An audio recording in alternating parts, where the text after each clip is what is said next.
Time for change. Change to everything and absolutely anything. But with that being said, the most obvious question could be how's this all to begin? And even though this is to involve the explorative experience that is able to be described as the walk of life, this is, however, the continued feature of what has been described as green change. So it's easily to acknowledge that a few notes have been made to explore what could be described as the mere tip of the iceberg, so to speak.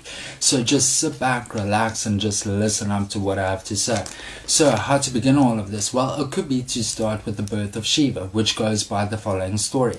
One day, Brahma and Vishnu were arguing about which one of them was more powerful and most important.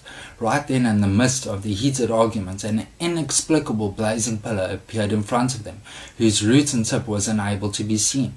The root seemed to penetrate deep into the earth, while the tip of the pillar pierced into the eternity of the skies. Both amazed by the view of the pillar, they wondered who could be the third entity that was challenging both of these supreme beings. So both set out to locate the start and end of the pillar. Brahma turned into a goose and flew up to the top of the pillar, while Vishnu turned into a boar and dug into the earth to look for its roots. This search continued for ages, and the outcome proved to be futile, as both were unable to accomplish their tasks. After the unsuccessful attempt, both felt humbled and returned to the original starting place, only to discover Lord Shiva manifesting before them in a form that they could comprehend and understand. They then came to feel Shiva's power and cosmic existence, and that it was far greater than their understanding, and it was Shiva who was more powerful than them both. So with this being explored, if we were to explore what does the word of Shiva mean, it has been described as that which is not. So with Shiva being described as that which is not, it's easily recognizing that Shiva is not a physical being but more of an emotional entity, recognizing that with the term of Lord being attached to Shiva, this is easily acknowledging that Shiva is an emotional deity. Okay, so the next question would be why is Shiva blue? Well, as the story goes, in order to get to the nectar of immortality at the bottom of the cosmic ocean, all the gods and demons decided to come together and decided to stir the cosmic ocean. Yet while stirring the cosmic ocean, many things like precious gems, gold, silver, and animals came out of the cosmic ocean. And all these things were being divided between the gods and demons. But during this, cannabis also came to grow in all the places where drops of the nectar of life dropped down to earth. However, a deadly poison named hala hala also came out as a byproduct. So with the poison being so deadly that whatever came into contact with it easily and quickly died, finally Brahma and Vishnu prayed to Shiva to come to their rescue. Shiva immediately drank the poison, which soon started spreading throughout his entire body, and due to this also started turning him blue. After discovering this, Parvati, Shiva's wife, then enters into her husband's throat and brought control to the spread of the poison. So in this story, it would easily be acknowledging that we have come to notice the start of creation of all things on life. But we have also come to notice that cannabis is also linked to immortality, recognizing that immortality is everlasting life, recognizing that this is eternal life. But with this poison being so deadly that it is only able to cause death, quickly to cause death, it's easily acknowledging that this poison is a potion of which is only to contain the 7 deadly sins, or even the 12 sins of what Shiva has even come to be against. Okay, so what are the 12 sins that Shiva has come to condemn? They go as the following. 1. A person who nurtures the desire for another spouse is a grave sinner. 2. Possessing the desire of acquiring another's wealth is a great sin. 3. Concocting devious plans against the innocent with the intention of robbing their possessions, dreams, and hopes is an unforgivable sin. 4. If anyone drifts towards a sinful path or continuously plans to forget the good and walk on the path of evil is never spared by Lord Shiva. 5. Holding a filthy conversation or hurling dirty comments towards a pregnant woman or a woman who has her periods is a sin. 6. Aiming at telling lies with the intention of soiling someone's reputation and dignity is a sin. 7. People involved in spreading unpleasant rumors, holding unpleasant talks, and talking behind someone's back with the intention to ruin their reputation is a sin. 8. Consuming things which are sacred and are not considered worth eating, e.g. the cow, is a sin. 9. Involving acts of violence or inhumane activities against children, women, or any weak creature is an unforgivable sin. 10. Stealing someone's wealth, assets, or spouse is a grave sin. 11. Hurling insults, abusing or criticizing a guru, teacher, a hermit, parents, and ancestors never goes unpunished by Lord Shiva. 12. An individual who indulges in the following: drinking intoxicating beverage, forging illicit relationship with a teacher's wife, or seeking or taking back wealth which has already been donated is also a grave sin. Okay, so what of Shiva and cannabis? Well, as the story goes, Shiva wandered off into the fields after a massive disagreement with his family. Drained from not only the disagreement but also because of the hot sun, he fell asleep under leafy plants. But when he awoke, his curiosity inspired him to sample the leaves of the plant.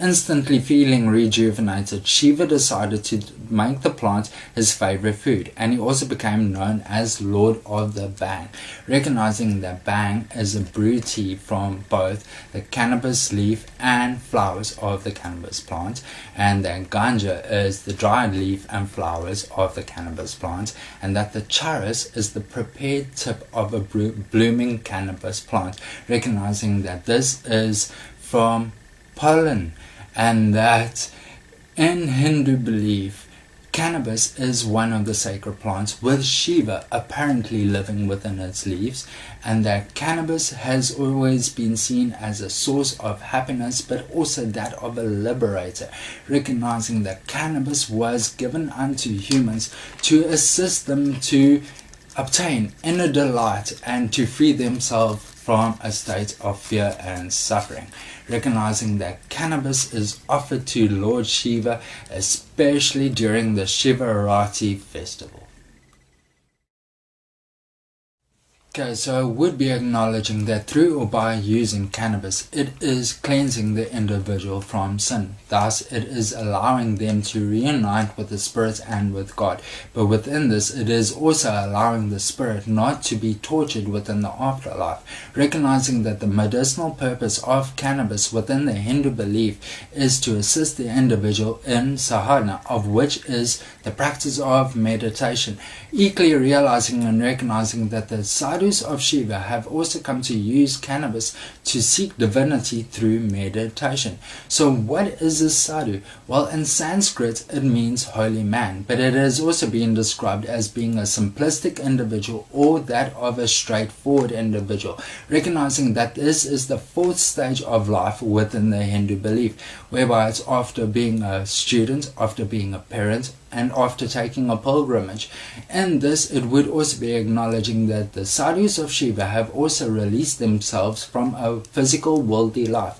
In this, it would be acknowledging that they have freed themselves from physical enjoyments, physical practical objectives, physical duties, and that they have come to live a life of celibacy, yoga, and seeking total enlightenment through meditation.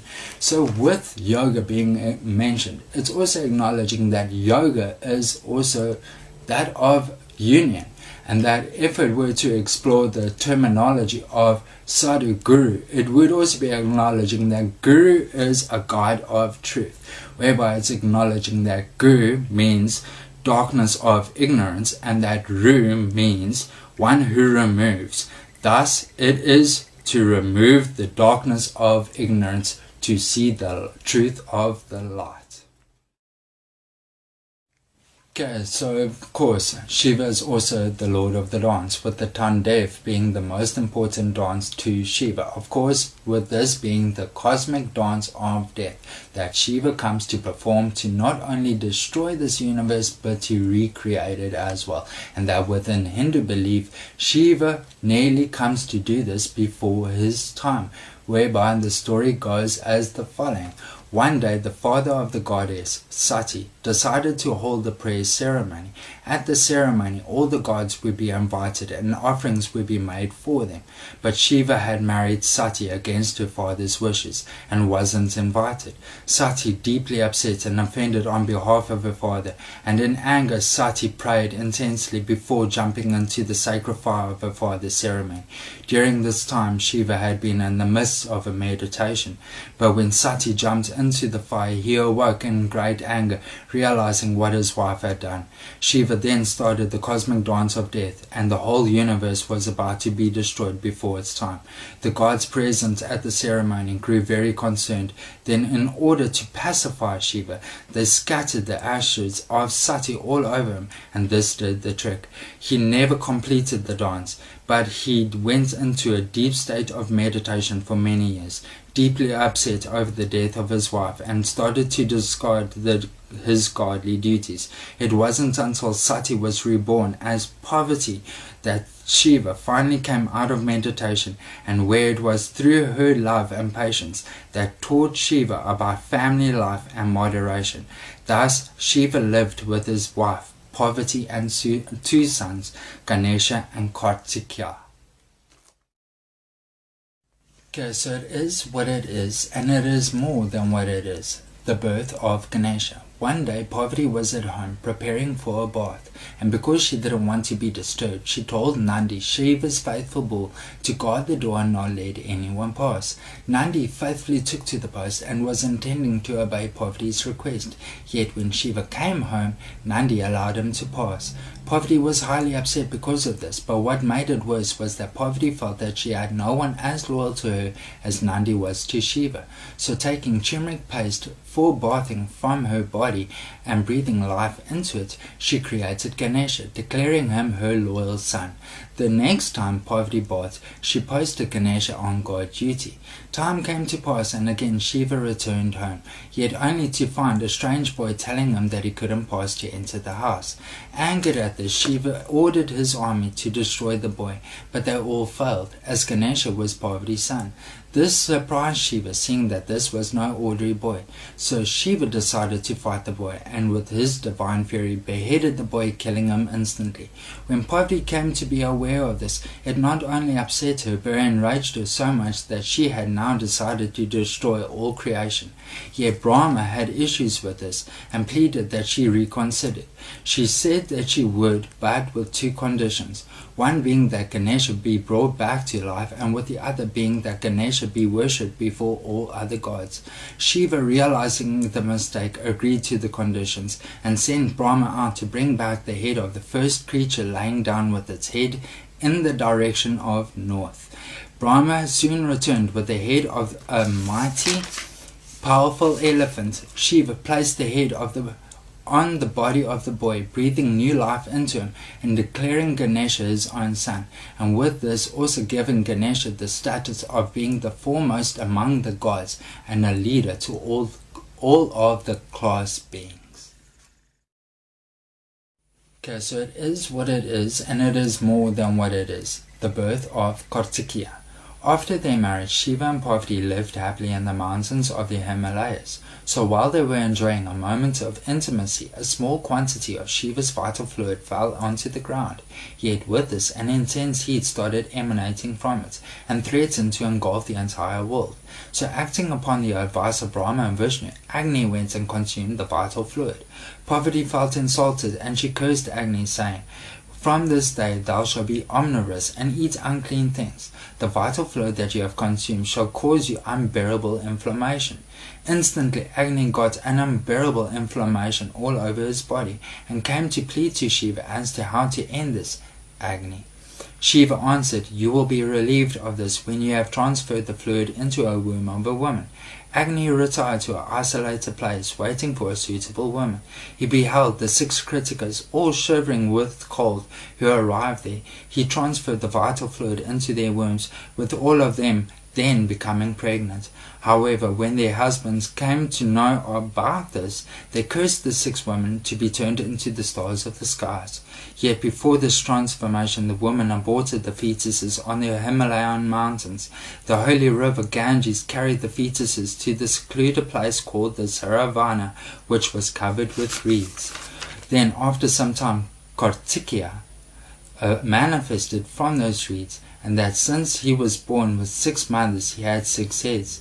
Lord Shiva and Parvati then went to the birthplace of this child, and where Parvati then came to plead to Shiva that the child was to be hers, and that it would have no other mother.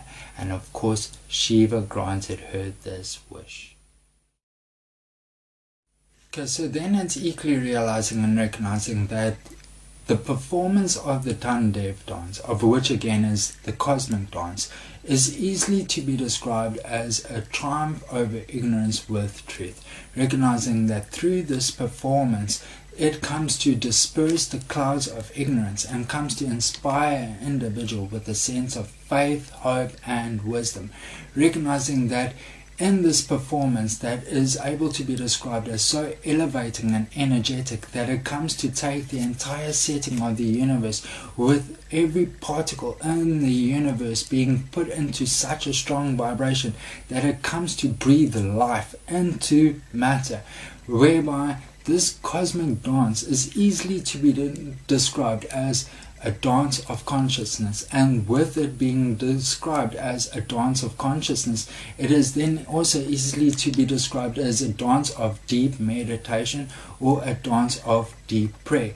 But it's also noticing the motions of this cosmic dance, whereby it's noticing the motions of the 5 physical elements of natural life, recognizing that these are the elements of fire, wind, water, earth and metal, and that it is to explore this emotional explorative experience with the 6th sense, of which again is the 3rd eye.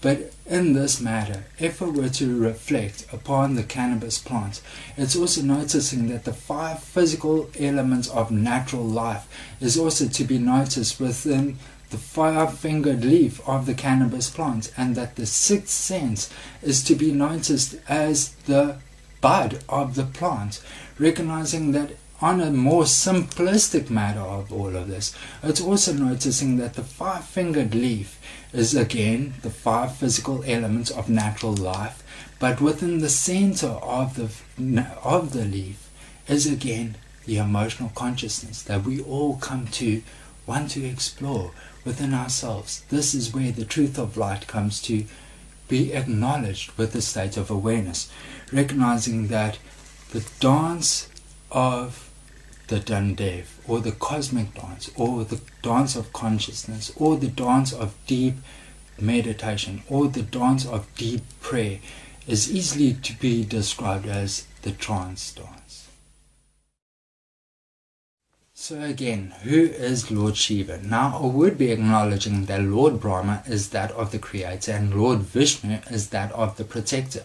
So within this, it would also be exploring the context of which acknowledges that everything that we have come to creatively think of and know of is to be explored with the state of awareness, and that everything that we have come to fear is to be explored with the protective state of the ego.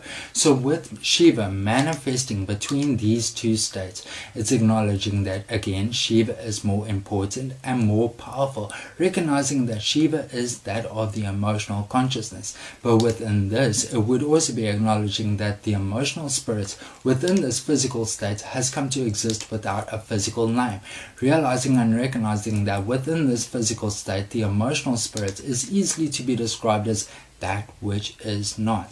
So with Lord Shiva then being described as the Lord of Ignorance, it's acknowledging that Shiva has come to release or free himself from unknown states, from either the state of awareness or from the egotistical perspective state of thought consciousness, and that within this ignorant state, Shiva is constantly and continuously able to learn and receive an infinite amount of dark knowledge to discover the light of truth within this infinite amount of dark knowledge.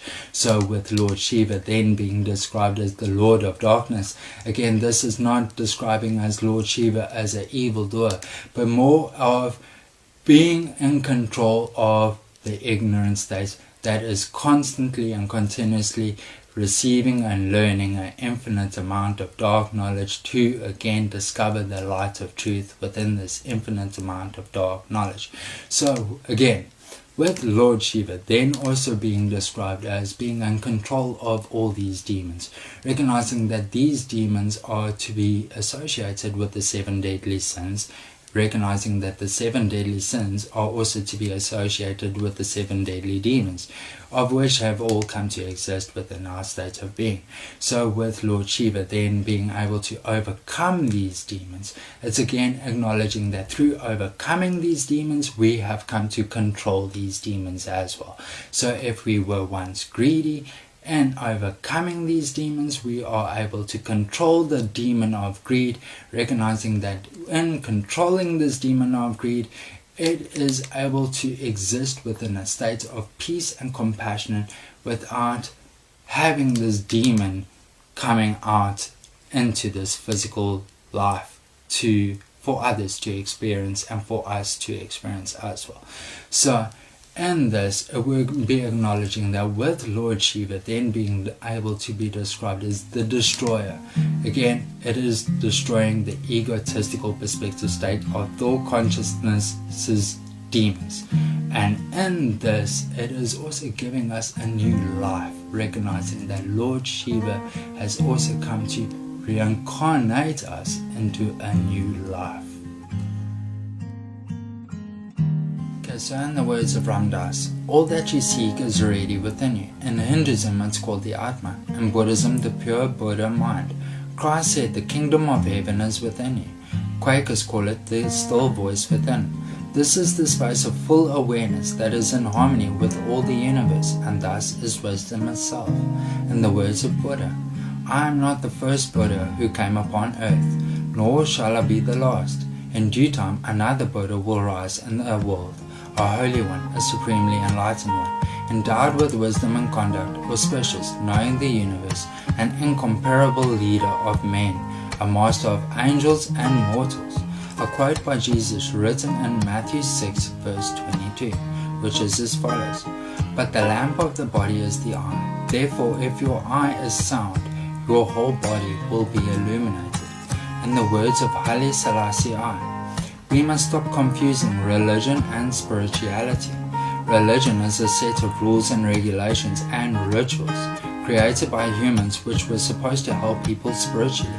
Due to human imperfection, religion has become corrupt, political, divisive, and a tool for power struggle.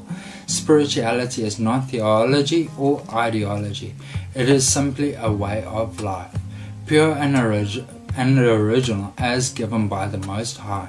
Spirituality is a network linking us to the Most High, the universe, and each other.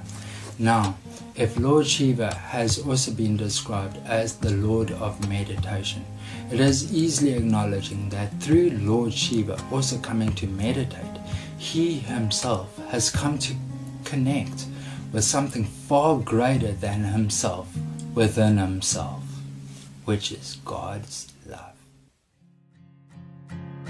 Okay, so in mentioning the walk of life, again, this is to be a 420-kilometer journey that will be entirely walked to discover, to practice, and to create the state of oneness as with the state of happiness within this life, when it's not only to discover meaning, but also to bring meaning as well, acknowledging that there is a big difference between surviving and living within this life, and actually discovering this difference is also discovering your own value of life, as with the value of being alive within this world. But let's be honest with ourselves, there is a state of fear of living your own life. Yet without fear there wouldn't be any courage, and of course it's going to take courage in living your own life. And this being said, it would be letting go of everyone else's descriptions, perceptions or expectations, and just walking in your own light of life for who you are and for all that you can possibly be, recognizing that this is creating and walking in your own footsteps without keeping the head focused to the ground as if it were buried in the sand, and trying to follow everyone else's footsteps. And of course, the easy way out could always be death, whether it's physical death, mental death or emotional death. Yet in the words of Les Brown, if you want to live your life easy, your life will become difficult. But if you want to live your life difficult, your life will eventually become easy. So if we were to compassionately donate towards this positive notion, which again is against the state of depression within this emotional, physically descriptive state of existence, it could be to email, and the banking details will be sent. And with that being said, may the lovers keep on loving and the haters keep on hating, and with that being with equal understanding, may it be so. Namaste.